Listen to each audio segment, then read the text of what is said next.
ఒక సోదరుడు అడిగారు, ఎందుకు అన్యులు ఆశీర్వదించబడుతున్నారు, క్రైస్తవుల దరిద్రతలు ఉన్నారు?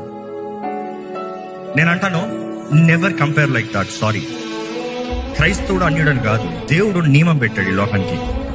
విత్తు పోయి.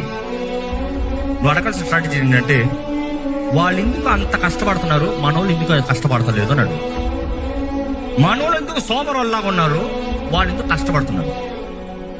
అన్యుడైనంత మాత్రం ఆశ్రయించబడతలే, కష్టపడేవాడు మాత్రం పైకి వస్తున్నాడు. దేవుడు సృష్టికి నియమాలు పెట్టాడు, నువ్వు ఏం విత్తుతావో అది వస్తావు. కష్టపడుతున్నాడు. మనోడేమనుకో, మనోడి సంగతి చెప్తాను, దేవుడు చూసుకుంటాడులే, పడుకో. దేవుడు చూసుకుంటాడులే, మొబైల్ కలుపుకో. దేవుడు చూసుకుంటాడులే, పిచ్చి ఆశాలు వేసుకో. దేవుడు చూసుకుంటాడులే, పిచ్చుడు ఎక్కడ పడితే అక్కడ తిరిగిరా. దేవుడు దిగిస్తాడా? ఇస్సాకు విత్తిన ప్రతిదానికి 100 రెట్ల ఫలం అంట. You saying the unbelievers are rich, maybe you have not known the rich Christians in the world. In the world, I'm saying, the rich Christians, the top-notch people in the world. But again, there are many humanities like this, పడిపోతూనే ఉంటారు. కానీ దేవుని కృప ఏంటంటే అలాంటి వాళ్ళని కూడా పట్టుకుంటాం.